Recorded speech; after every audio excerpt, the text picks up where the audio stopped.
Grandes multidões o acompanhavam.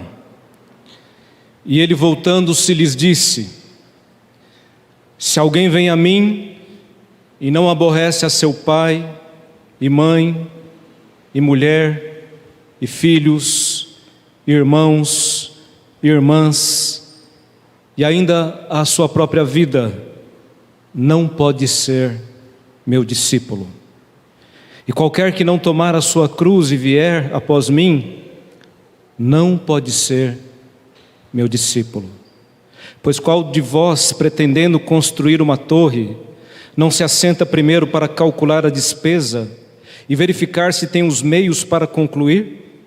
Para não suceder que, tendo lançado os alicerces e não podendo acabar, todos os que a virem zombem dele, dizendo: este homem começou a construir e não pôde acabar. Ou qual é o rei que, indo para combater outro rei, não se assenta primeiro para calcular se com 10.000 homens pode enfrentar o que vem contra ele com 20.000? Caso contrário, estando o outro ainda longe, envia-lhe uma embaixada pedindo condições de paz. Assim, pois, todo aquele que dentre vós não renuncia a tudo quanto tem, não pode ser meu discípulo. Vamos orar. Deus, fala conosco. Nós queremos ouvir a Tua voz nesta noite. A Tua palavra foi lida. E que essa palavra, Deus, possa encontrar lugar nos nossos corações. E fazer, Pai, aquilo que o Senhor deseja. Em nome de Jesus. Amém. Meus irmãos, gostaria de fazer uma pergunta para vocês, iniciando o sermão desta noite. Você é um discípulo de Jesus? Você deseja ser um discípulo de Jesus? Veja, eu não estou perguntando se você é membro da igreja ou de alguma igreja, ou se você deseja ser membro ou é membro desta igreja. Eu pergunto, você é ou quer ser um discípulo? Você se reconhece como um discípulo de Jesus? A palavra desta noite, meus irmãos, baseada nesse texto que nós lemos, ela vai trazer para nós alguns esclarecimentos, e eu creio que o grupo que está aqui, como o grupo que nos ouve ou nos ouvirá em algum momento pela internet, porque o sermão fica lá gravado na nossa rede social, essa palavra, meus irmãos, ela pode ser para aqueles que são discípulos, mas ela pode ser também para aqueles que acham que são discípulos, mas não são. Ou então, para aqueles que querem ser discípulos, ou para aqueles que pensam que querem, mas na verdade não querem. Você é um discípulo de Jesus? Você quer ser um discípulo de Jesus? Bom, pela leitura do texto, meus irmãos, nós já percebemos que pelo menos por 3 vezes, Jesus vai deixar claro aqui que um grupo de pessoas não pode ser seu discípulo. Um grupo de pessoas não poderão ser discípulos de Jesus. Nem todos os seguidores de Jesus são discípulos de Jesus. Portanto, precisamos começar entendendo o que é um discípulo. O que significa esta palavra? Uma palavra que nós encontramos nas Escrituras, e aqueles que seguiam a Cristo eram chamados de discípulos. Na verdade, meus irmãos, nós temos 3 grupos que estavam ali ao redor de Jesus no seu ministério aqui na terra. Primeiro, nós tínhamos uma grande multidão que o acompanhava. Tínhamos um grupo de discípulos de Jesus que estavam com ele. E tínhamos um grupo mais restrito ainda de discípulos que eram aqueles 12 que ele escolheu. A palavra discípulo é a palavra que qualifica o seguidor de Jesus no Novo Testamento. Antes dos discípulos serem chamados cristãos, e isto vai acontecer um pouco mais à frente, lá em Antioquia, quando pela primeira vez eles são chamados cristãos, a partir dali nós somos conhecidos como cristãos. Esse título, ou este nome cristão, ele nasce nesse contexto. Na verdade, não foi nem um elogio que fizeram aqueles homens que viviam o cristianismo, os ensinos de Cristo. Não, foi como que um nome meio que pejorativo. Essas pessoas são tão parecidas com Cristo que parecem como se fossem cristinhos. Então são os cristãos. O termo era meio que pejorativo, mas ficou. E até hoje nós nos orgulhamos de sermos chamados de cristãos. Mas no começo, a terminologia era essa: discípulo. Os dois termos estão muito próximos. Somos discípulos de Jesus. Somos cristãos. Agora, queridos, o que significa ser discípulo ou ser um cristão? A palavra discípulo é uma palavra latina e ela vem de discípulos, que significa aluno ou aprendiz. O discípulo é aquele que está aprendendo com o seu mestre. Jesus é o mestre e ele vai ensinar esse grupo de pessoas que são chamadas de seus discípulos. O ensino de Jesus, diferente do ensino que nós conhecemos atualmente, onde o professor está numa sala de aula e os alunos estão sentados nas suas cadeiras, o ensino de Jesus não é apenas um ensino conceitual. Ele não apenas trazia para os seus discípulos verdades, conhecimentos, não. Esse ensino tinha a ver com vida, era dia a dia. Ser discípulo de Jesus era andar com Jesus, aprender com Jesus, em todo tempo, em todo instante. O nosso mestre ensinava de muitas e diferentes maneiras.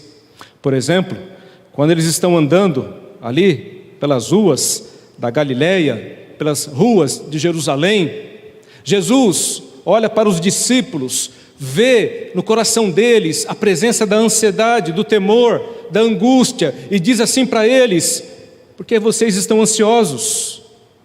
E aí vem um grande ensinamento que está em Mateus capítulo 6. E ele vai dizer assim: vocês estão muito preocupados. O que está preocupando vocês? Vocês estão preocupados com o que vocês vão comer ou beber?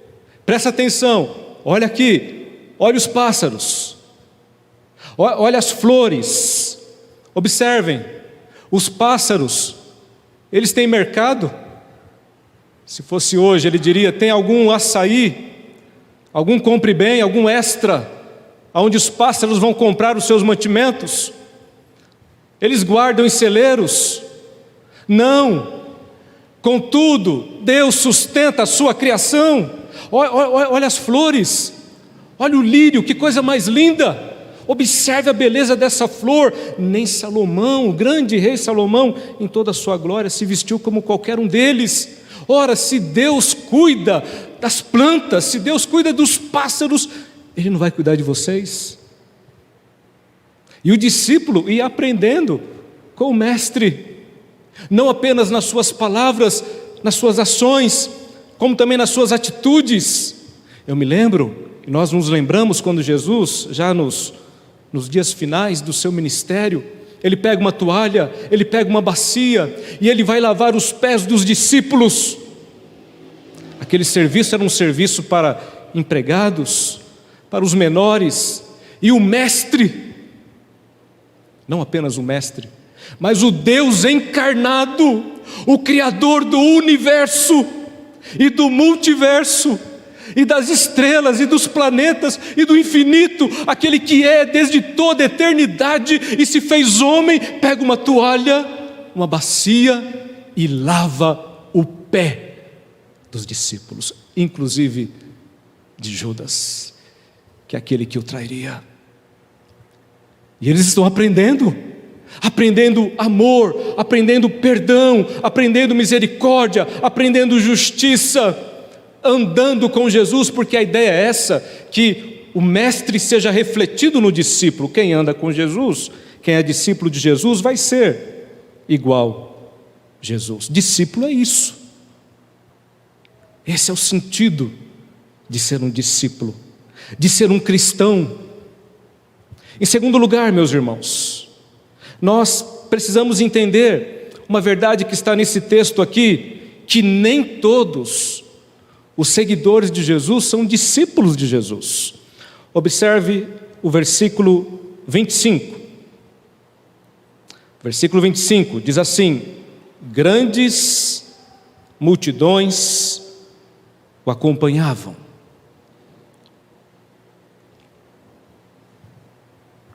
Imagine, Jesus está andando e uma grande multidão, e o texto coloca no plural ainda, grandes multidões, era muita gente ao redor de Jesus. Jesus tinha muitos seguidores, pessoas que estavam ali atrás dele. É o sonho moderno, né? Quem hoje não quer ter seguidor? As redes sociais estão aí, as pessoas fazem de tudo, e de tudo mesmo, para ser, ou para ter seguidores. No Instagram, no TikTok, no Facebook e nas redes sociais que temos por aí. Como é bom ter curtida lá nas nossas postagens, como é bom ser popular. O ser humano tem esse sentimento, essa necessidade. Agora, meus irmãos, o texto diz que Jesus, muito embora seguido por uma grande multidão, pessoas que eram simpáticas a Jesus. Por que essas pessoas estavam atrás de Jesus, meus irmãos? Muitos motivos. Jesus era um grande mestre, as pessoas gostavam de ouvir Jesus, mas como ele fala bonito, que palavras bonitas, que coisa, olha que ensino. Outros estavam ali porque Jesus fazia milagres, e eles estavam ali, eu quero receber o meu milagre, a minha cura. Outros estavam ali, quem sabe, para ver o que ia acontecer no final de tudo aquilo, aquela multidão seguindo aquele homem, onde tudo aquilo iria parar, Roma, o que ia acontecer? O fato é que Jesus tinha muitas pessoas que estavam ali seguindo ele. Mas, meus irmãos, essas pessoas não eram discípulos de Jesus. E Jesus vai dizer isso para elas, quando ele diz assim: se alguém quer ser meu discípulo, ele está falando para aquela multidão. Fato é que eles não eram, ou que muitos ali não eram discípulos de Jesus. Pastor, mas se eles não eram discípulos, eles eram o quê? Seguidores, simpatizantes. E hoje é diferente, meus irmãos? Não. Hoje nós temos muitas pessoas que, do mesmo jeito que aquela grande multidão, segue Jesus, mas não são discípulos de Jesus. Talvez as igrejas estejam cheias de seguidores, de simpatizantes de Jesus. Mesmo aqueles lugares onde nós poderíamos achar que só tem discípulo, nem sempre será assim. Porque não basta eu me chamar discípulo, ou me autodenominar discípulo ou cristão. Algumas exigências são feitas aqui e são claras.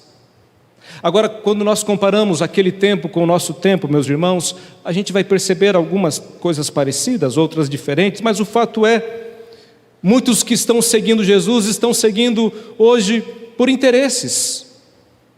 Nós vivemos hoje no nosso país, no nosso contexto, uma realidade capitalista, materialista, consumista. Esse é o nosso tempo, essa é a nossa sociedade, quer você queira ou não, admita ou não, não tem como fugir disso. Até o ateu José Saramago escreveu no livro A Caverna, criticando esse tempo que nós vivemos, falando a respeito do Deus mercado, que é o Deus que as pessoas adoram na atualidade.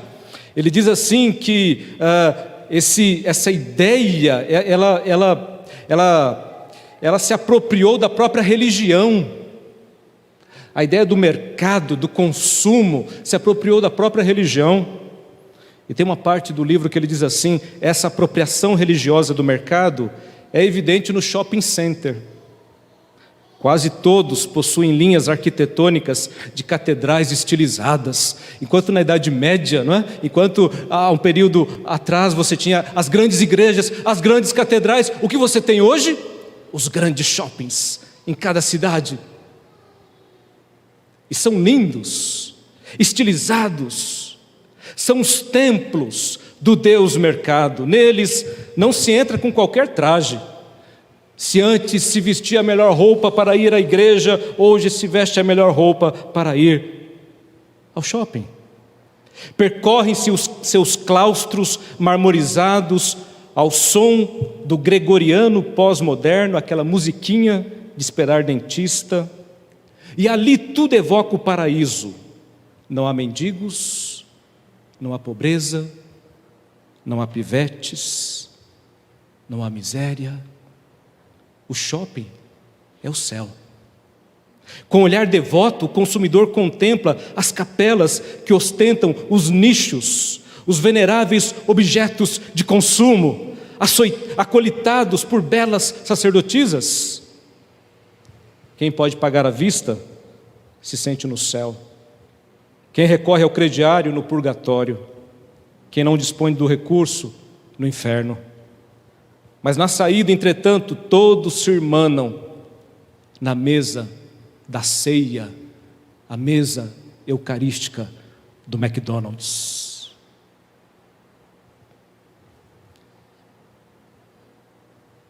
Meus irmãos, será que o que nós estamos vivendo hoje não é isso? Quantas pessoas estão tomando isso como o sentido da vida delas? Essa pandemia desesperou muita gente, porque muita gente tinha, em alguns lugares como esse, o seu refúgio. E perderam. Fazer o que agora? Tem que ficar dentro de casa. Precisavam desses lugares. E muitos que vivem assim ainda se dizem cristãos. Mas há aqueles que não estão nesses lugares, mas estão dentro das igrejas, com o mesmo sentimento e o mesmo pensamento de consumidores. E nesse sentido, meus irmãos, o que nós temos é uma igreja que também se rendeu a essa realidade. A igreja, ela é a fornecedora e o fiel, ele é o consumidor. O fiel está em busca de bens e a igreja está fornecendo esses bens para agradar ao cliente. Você tem igreja para todos os gostos hoje. Você não precisa, assim, quando a gente fala que a porta é estreita, não é tão estreita assim não. Em alguns lugares a porta é bem fácil de você entrar. Você pode ir que você vai ficar tranquilo. Não vai haver nenhuma cobrança para a sua vida. Muitos artistas aí que se dizem cristãos, e a gente olha para a vida deles e fala, cristão? Frequentam essas igrejas, foram batizados lá e está tudo bem.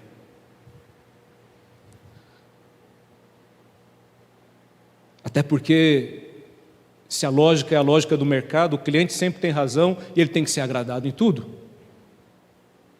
Então as palavras serão sempre palavras que vão agradar as pessoas e fazer com que elas fidelizem ali, naquele lugar, a sua presença e ao mesmo tempo também possam contribuir.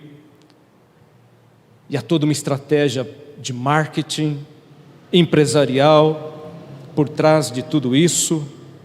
Os testemunhos, meus irmãos, são mais ou menos assim. E eu tenho observado, como alguém que estuda isso e procura observar, algumas igrejas o testemunho é assim. Conta o teu testemunho, meu irmão. Deus mudou a tua vida? Mudou, pastor. Eu estava falido, desempregado, minha vida estava uma miséria, mas eu vim na igreja, eu fiz o voto, eu dei o dízimo, e agora, pastor, a minha vida, olha, eu tinha um carro, agora eu tenho 3, eu tinha uma casa, agora eu tenho 2, minha empresa estava falida, eu estou fechando um negócio agora, semana que vem, de R$1 milhão.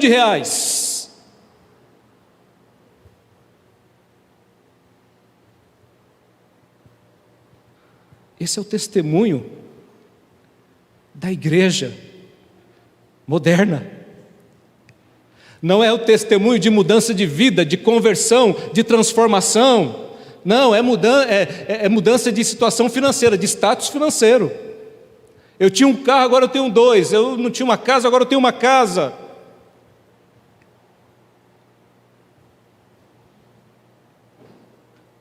E aqueles que estão nos bancos ficam ali, se ele tem, eu também posso ter. Se ele fez o voto, eu vou fazer também. Eu quero ter também, e quem não quer? Quem não gostaria? Mora de aluguel? Quem não quer comprar uma casa? Anda de ônibus, comprar um carro? Está aí. A oferta vai encontrar muitos clientes, com toda a certeza. Então essa é a realidade, meus irmãos. Agora, o interessante é que Jesus, ele olha para aquela multidão e diz assim: olha, quem quiser ser meu discípulo, vai ter que fazer algumas coisas. Ele não disse: olha, tá bom, do jeito que vocês estão vindo aqui, beleza, vamos fazer parte desse grande movimento.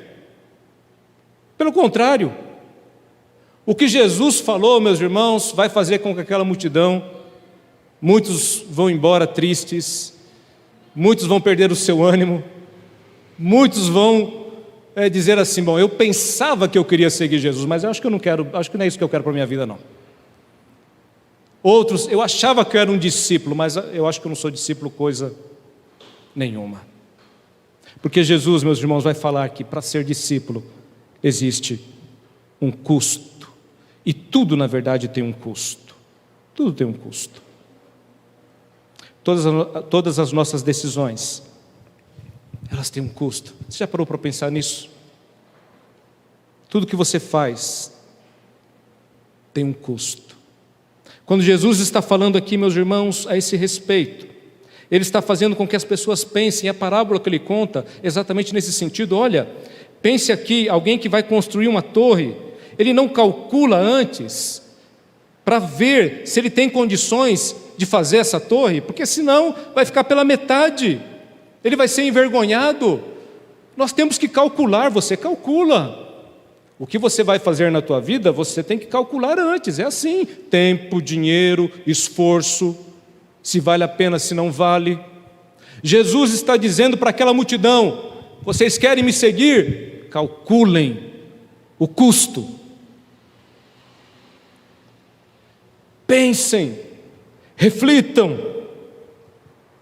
porque se alguém quiser ser meu discípulo, precisa entender que há um custo para o discipulado.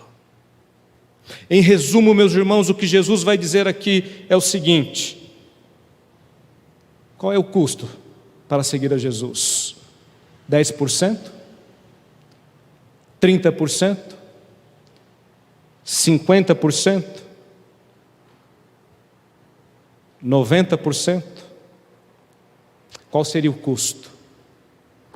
Jesus vai dizer: o custo é tudo. Você quer me seguir? Quero, Senhor. Qual o custo? O custo é tudo. Já imaginou isso, meus irmãos? Você quer seguir a Jesus? Quero. E a minha casa, pastor? E os meus bens? E a minha esposa? E os meus filhos? E os meus planos? E os meus projetos? E os meus sonhos?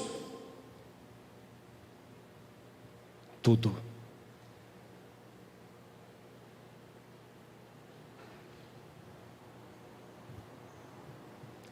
É tudo ou não é nada.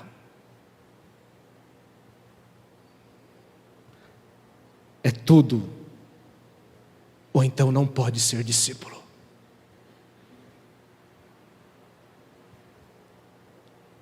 Se alguém vem a mim, versículo 26, e não aborrece a seu pai e mãe e mulher e filhos, irmãos, irmãs e ainda a sua própria vida, não pode ser meu discípulo. Se você está disposto a servir a Cristo, a andar com Jesus, a ser um discípulo dele, ele diz que você precisa pagar esse preço. Há um custo, e o custo ele é altíssimo. Não pense você que o custo é pequeno, não pense você que as demandas são poucas, não pense você que é fácil, não é. Você tem que estar disposto, meu irmão, em primeiro lugar, a amar ao Senhor acima de todas as coisas. Esse aborrecer que o texto diz aqui é a ideia de você não amar mais qualquer outra pessoa do que você ama ao Senhor. Não é que você vai odiar pai, mãe, irmão, esposa, nada disso. Pelo contrário, a Bíblia diz que eu tenho que amar a minha esposa, amar o meu irmão, amar os meus filhos. A ideia aqui é a seguinte: esses amores não podem ser maior do que o meu amor a Deus. Nós vivemos num país, meus irmãos, onde isso não nos é cobrado. A gente vive num país livre, Brasil, que não tem perseguição, não tem nada. Vá para esses países aonde a fé é perseguida, aonde aquele que se diz cristão é renegado pela sua família, é expulso da sua casa, perde a sua herança, perde os seus bens, se torna indigno, desprezado e muitas vezes até entregue pela sua própria família para ser morto. Aqui é muito fácil, meus irmãos.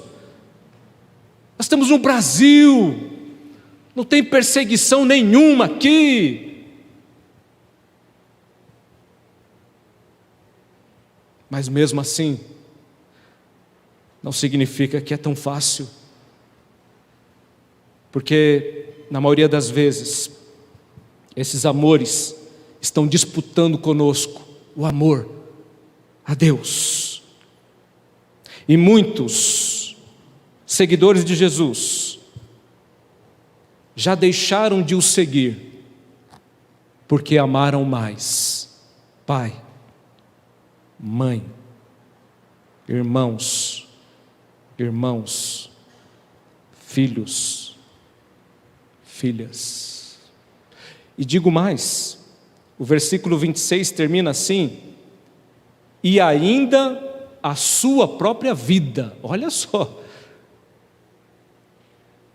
você não pode amar ninguém, nem você mesmo, mais do que a Deus.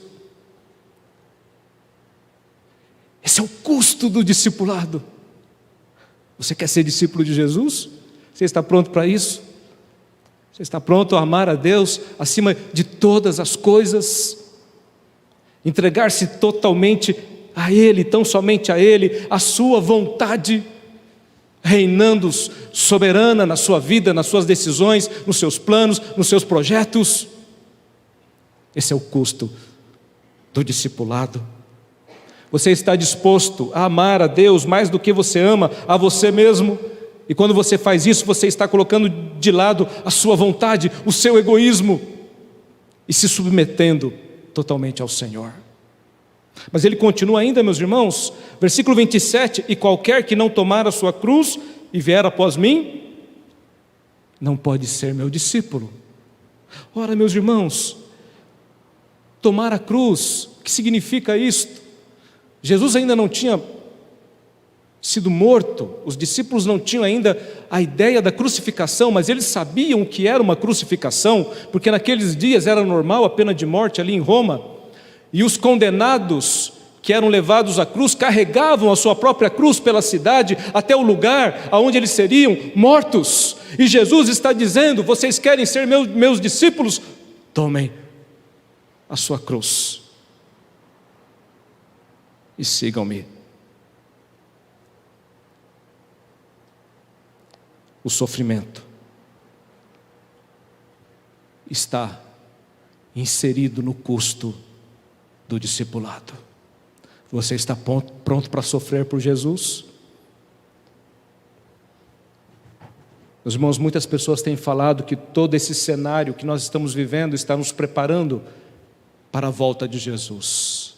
E se você ler a Bíblia, você vai ficar sensível a isso e você vai perceber que, de fato, as coisas estão se cumprindo numa velocidade muito grande. Será assim, a Bíblia diz, o tempo do fim será assim. Quando menos percebermos, as coisas já estarão instaladas no nosso meio e Jesus estará voltando nas nuvens. Por isso que nós devemos vigiar o tempo todo, porque Ele virá como ladrão. Então, meu irmão, eu disse agora há pouco que a gente não sofre ainda, mas isso não significa que não virá o sofrimento, não virá a tribulação. Agora, se você não aguenta, a mínima tribulação, se você acorda no domingo de manhã, está chovendo, você não vem na igreja porque está chovendo, meu irmão, a hora que o negócio começar a apertar, o que vai ser da sua vida? Se na primeira decepção, desilusão, você já vira a cara, não quero mais ir na igreja, não brinco mais de crente, o que será quando vier a tribulação? O sofrimento, o sangue, como Pedro diz, porque na luta de vocês não resistiram ainda até o sangue, mas pode chegar esse tempo, meus irmãos,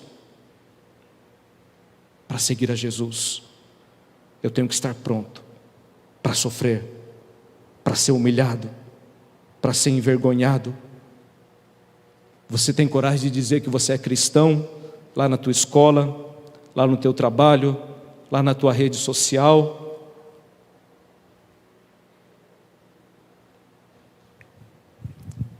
E eu vou dizer uma coisa para você: você vai ser perseguido e envergonhado quando você fizer isso,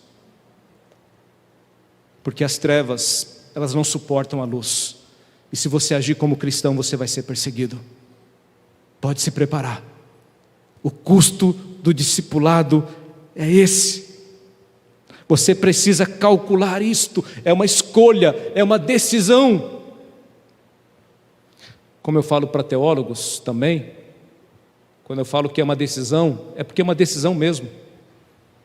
Mas pastor, nós não somos predestinados? Somos predestinados. Isso não exclui a tua decisão de seguir a Jesus. Aliás, na porta do céu você vai encontrar talvez uma placa escrita assim: vinde a mim, todos os que estáis cansados e sobrecarregados, e eu vos aliviarei. Todo o que o Pai me der, jamais o lançarei fora. E você vai entrar, você vai aceitar o convite. Quando você aceitar o convite e entrar lá, você vai encontrar aquele versículo de Mateus 25:34. Vinde, benditos de meu Pai, possuí a herança e o reino que vos está preparado desde antes da fundação do mundo. Meus irmãos, é assim que a coisa funciona.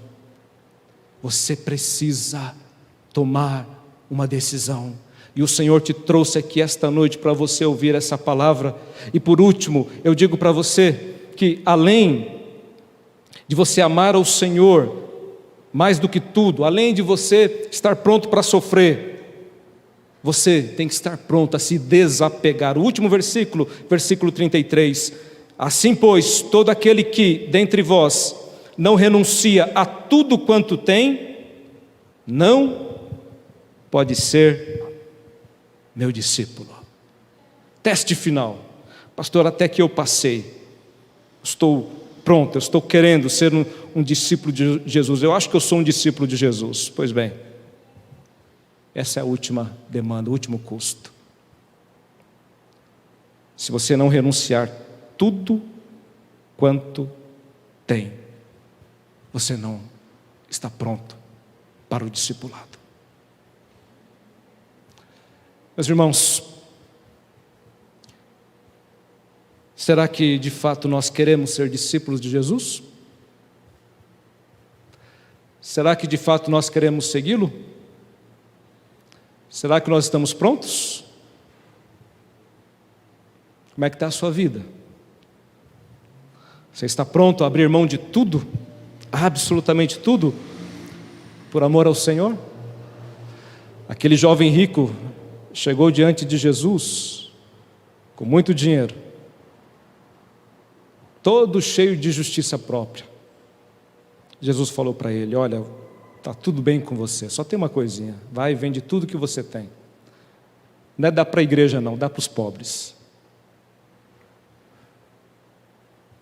Ele foi embora. Nós seremos confrontados, assim como Nicodemos foi confrontado com o orgulho intelectual dele, assim como Jesus confrontou a mulher ali no poço com o seu adultério. Você já teve, sim, 5 maridos, mas esse que você tem agora não é teu. Jesus, ele vai nos confrontar, meus irmãos. Estamos dispostos a, nesta noite, entregar tudo aquilo que temos, tudo aquilo que somos, e não há desculpas. Lucas vai nos dizer a respeito daqueles que deram desculpas: ó Senhor, eu quero, mas primeiro eu vou sepultar meu pai. Eu quero, mas primeiro. Não tem desculpa, não tem como fugir. A decisão é hoje, a decisão é agora. O que existe para mim e para você é esse tempo.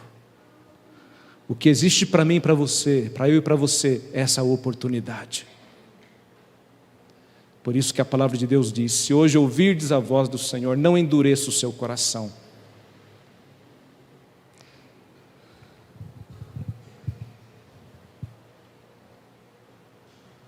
Somos ou não somos discípulos de Jesus?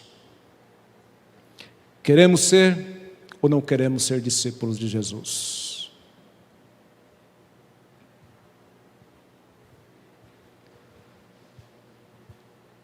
Quando nós abraçamos esse caminho, meus irmãos, esse caminho é o caminho da cruz, é o caminho sem volta. Mas esse caminho é o caminho mais maravilhoso, é a decisão mais maravilhosa que alguém pode tomar na sua vida. Seguir a Jesus é aquilo que mais importante, a decisão mais importante que eu e você podemos tomar na nossa vida. É o que vai definir o antes e o depois. Diante de tudo isso, e Jesus colocou aquilo para a multidão, porque muitos estavam ali, animados, empolgados. Não. Compreendam, querem me seguir? Existe esse custo. Ele não enganou ninguém. Assim como a igreja não engana ninguém. Se você quiser seguir a Jesus, é assim que está escrito na palavra. Não é a sua vontade, é a vontade dele.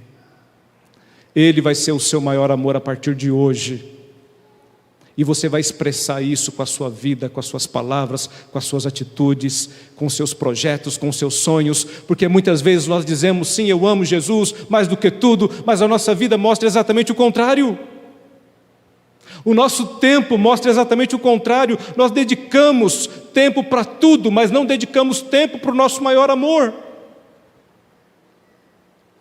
Ele tem que ser o maior amor. Eu tenho que estar disposto a abrir mão de tudo. Pastor, mas tudo. O que está impedindo você de seguir a Jesus? Alguns dizem assim: sou muito jovem ainda, eu vou aproveitar minha vida, eu tenho muita coisa ainda para fazer, quando eu for velho, aí sim eu me converto, eu vou para a igreja. Muitos nesse pensamento partiram sem Jesus. E a Bíblia diz que aqueles que partirem sem Jesus estarão em um lugar chamado inferno, que arde com fogo e enxofre. Um lugar de dor e de sofrimento eterno. Vale a pena? Vale a pena trocar Jesus pelas coisas deste mundo? Trocar Jesus pelos amores deste mundo? Trocar Jesus por qualquer coisa? efêmera, passageira. Meus irmãos, quem encontra Jesus encontra o grande tesouro, é a pérola de grande valor, é a alegria que vai invadir a tua vida, a tua alma. Qualquer circunstância da sua vida não vai tirar essa alegria, porque é uma alegria que vem do Senhor. Por isso que o cristão não tem tempo ruim para ele, com dinheiro, sem dinheiro, com Covid, sem Covid, ele serve ao Senhor, ele ama o Senhor, ele adora o Senhor, ele está em paz com o Senhor, ele não tem medo de morrer. As pessoas estão morrendo de medo de morrer aí fora. Por quê? Porque não sabem para onde vai depois da morte, não sabem o que vai acontecer com as suas vidas. Pastor Isaías, os pastores, constantemente, meus irmãos, nos deparamos com situações assim, e pessoas no último minuto, ou quando já está lá no hospital entubado, ora por mim, vem me visitar. Tarde demais, tarde demais. O Senhor, Ele quer você hoje. Você jovem que está aí com toda a sua saúde, o teu futuro, entrega a tua vida nas mãos do Senhor. Se coloca para servir ao Senhor, para ser um discípulo de Jesus. É uma decisão. Você pode decidir ficar com a multidão, então fique com a multidão, você será mais um apenas. E no final da sua vida o que sobrará, não sobrará absolutamente nada. Mas se você decidir por Jesus, saiba que você ganhou não apenas tudo nesse tempo presente, mas ganhou também a vida eterna. Eu quero deixar essa palavra com o teu coração nesta noite e te desafiar em nome de Jesus, que você saia daqui com um compromisso renovado com o Senhor. Você é um discípulo de Jesus? Amém. Veja se você está direitinho aí na sua vida com os custos do discipulado. Você não é um discípulo de Jesus ainda? O convite está feito. O convite está feito nessa noite. Você pode tomar essa decisão. Você achava que era um discípulo, mas diante dessa palavra você fala, ou chegou à conclusão, não, eu estou longe de ser um discípulo. Mas nessa noite eu quero mudar a minha vida. É a sua oportunidade. Feche os teus olhos. Vamos orar. Enquanto isso, eu convido os presbíteros para estarem aqui à frente, para nós também já participarmos da mesa, e o louvor também estará acompanhando este momento. Vamos orar.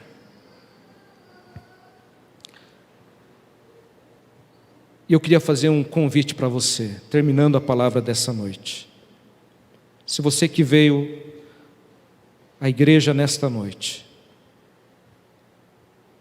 e o Senhor falou com você através da palavra, e você quer tomar um passo em direção a Jesus. Se você até hoje fez parte da multidão, mas hoje você quer sair da multidão e se tornar um discípulo, em nome de Jesus eu quero orar por você.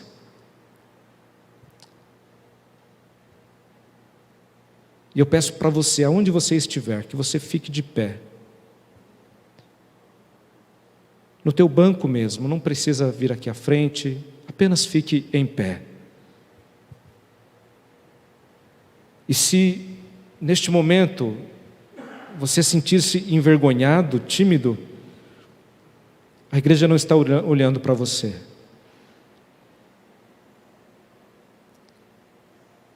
E mesmo se estivesse, o que importa agora é você e Deus. E Deus te chamou hoje, quem sabe, para que você pudesse tomar uma decisão na sua vida, que vai mudar toda a sua vida a partir de hoje. Em nome de Jesus. Em nome de Jesus.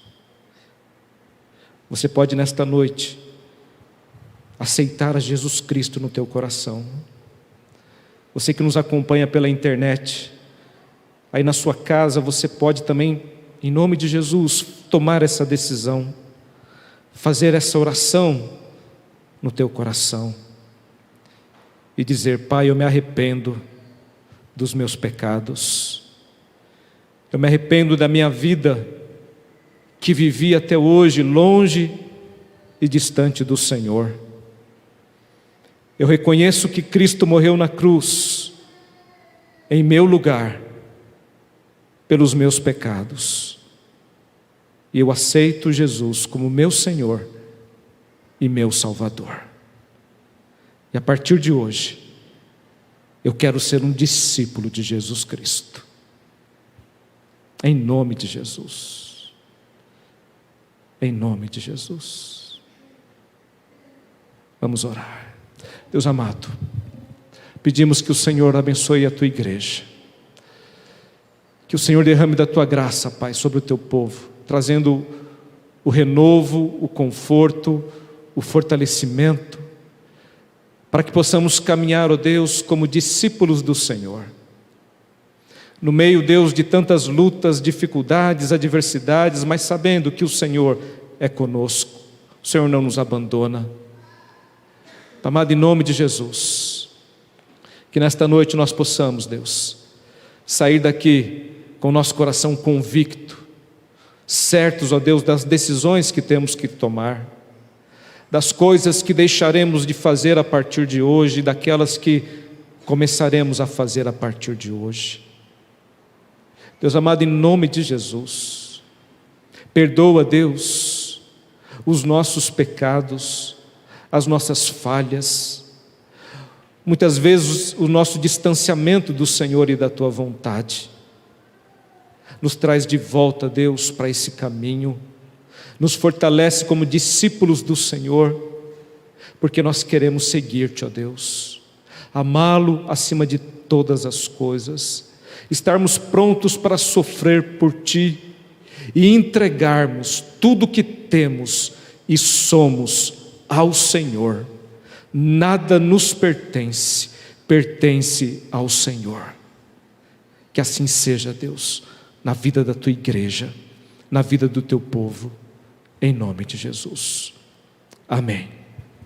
Amém.